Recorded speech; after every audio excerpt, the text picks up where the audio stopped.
தேவனுடைய அனுதின வார்த்தைகள்.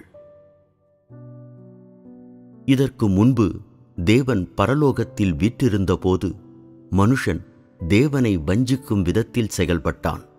இன்று தேவன் மனுஷர்களிடையே இருக்கிறார். எத்தனை வருடங்கள் ஆகிவிட்டன என்பது யாருக்கும் தெரியாது. ஆனாலும் காரியங்களைச் செய்வதில் மனுஷன் இன்னும் இயங்கிக் கொண்டிருக்கிறான் மற்றும் அவரை முட்டாளாக்க முயற்சிக்கிறான்.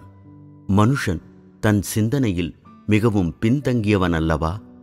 யூதாசிடமும் அப்படித்தான் இருந்தது. இயேசு வருவதற்கு முன்பு யூதாஸ் தன் சகோதர சகோதரிகளை பொய்களைச் சொல்லி வஞ்சித்து வந்தான். இயேசு வந்த பிறகும் அவன் மாறவில்லை. அவன் இயேசுவை அறிந்திருக்கவில்லை. இறுதியில் அவன் இயேசுவை காட்டிக் கொடுத்தான். இது அவன் தேவனை அறியாததால் அல்லவா? இன்று நீங்கள் இன்னும் தேவனை அறியவில்லை என்றால் நீங்கள் மற்றொரு யூதாஸாக மாற வாய்ப்புள்ளது. இதைத் தொடர்ந்து 2000 ஆண்டுகளுக்கு முன்பு கிருபையின் காலத்தில் இயேசுவின் சிலுவையில் அறையப்பட்ட பெருந்துயரம் மீண்டும் நடைபெறும். இதை நீங்கள் நம்பவில்லையா? இது ஓர் உண்மை. தற்போது பெரும்பான்மையான ஜனங்கள் இதே போன்ற சூழ்நிலையில் உள்ளனர். இதை நான் கொஞ்சம் விரைவில் சொல்லிக் கொண்டிருக்கலாம்.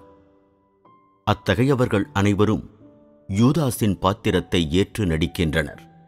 நான் முட்டாள்தனமானவற்றை பேசவில்லை, ஆனால் உண்மையின் அடிப்படையில் பேசுகிறேன்.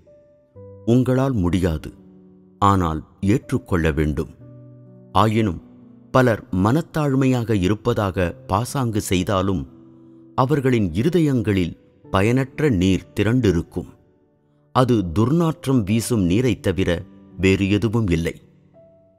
இப்போது தேவாலயத்தில் இது போன்றவர்கள் பலர் உள்ளனர். இது எனக்கு முற்றிலும் தெரியாது என்று நீங்கள் நினைக்கிறீர்கள். இன்று என் ஆவி எனக்காக தீர்மானிக்கிறது, எனக்காக சாட்சியம் அளிக்கிறது. எனக்கு எதுவும் தெரியாது என்று நினைக்கிறீர்களா? உங்கள் இருதயங்களுக்குள் இருக்கும் மோசமான எண்ணங்கள், உங்கள் இருதயங்களுக்குள் நீங்கள் வைத்திருக்கும் விஷயங்கள் எதுவும் எனக்கு புரியவில்லை என்று நினைக்கிறீர்களா? தேவனிடமிருந்து சிறந்ததை பெறுவது அவ்வளவு எளிதானதா? நீங்கள் விரும்பும் விதத்தில் அவரை நடத்த முடியும் என்று நினைக்கிறீர்களா?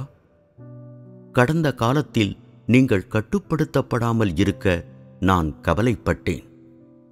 எனவே நான் உங்களுக்கு சுதந்திரம் அளித்துக்கொண்டே இருந்தேன். ஆனால் நான் அவர்களுக்கு நல்லவராக இருக்கிறேன் என்று மனுக்குலத்தால் சொல்ல முடியவில்லை. நான் 1 அங்குலம் கொடுத்தபோது அவர்கள் 1 முழத்தை எடுத்துக்கொண்டார்கள். உங்களுக்குள்ளேயே கேட்டு பாருங்கள். நான் கிட்டத்தட்ட யாரையும் ஒருபோதும் கையாண்டதில்லை, யாரையும் லேசாக கண்டித்ததில்லை. ஆனாலும் மனுஷனின் உள்நோக்கங்கள் மற்றும் கருத்துகள் குறித்து நான் மிகவும் தெளிவாக இருக்கிறேன்.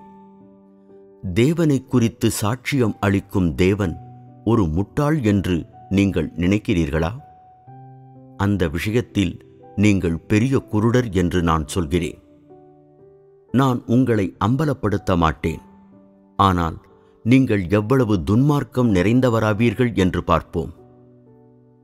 உங்கள் புத்திசாலித்தனமான சிறிய உத்திகள் உங்களை காப்பாற்ற முடியுமா? அல்லது தேவனை நேசிக்க உங்களால் முடிந்தவரை முயற்சி செய்தாலும் உங்களை காப்பாற்ற முடியுமா என்பதை பார்ப்போம். இன்று நான் உங்களை கண்டிக்க மாட்டேன். தேவனுடைய காலத்தில் அவர் உங்கள் மீது எவ்வாறு பழிவாங்குவார் என்பதை பார்ப்போம். உங்களுடன் இப்போது சும்மா வீண் அரட்டை செய்ய எனக்கு நேரமில்லை.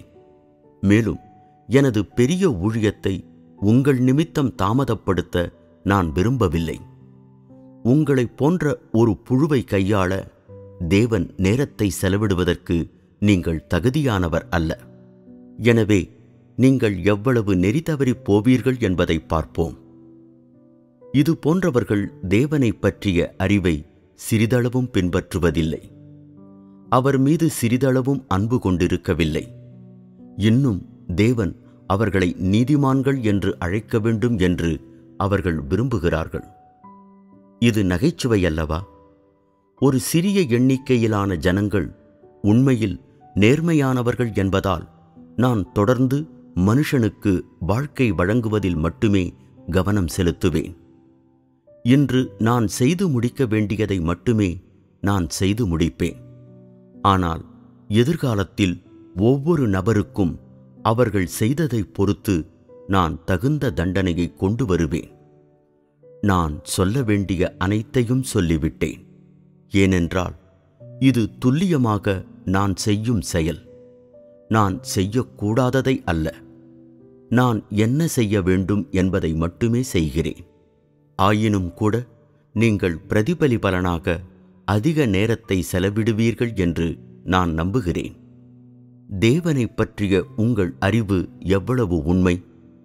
நீங்கள் தேவனை மீண்டும் ஒருமுறை சிலுவையில் அறையும் ஒருவரா? என் இறுதி வார்த்தைகள் இதுவே. தேவனை சிலுவையில் அறைகிறவர்களுக்கு ஐயோ!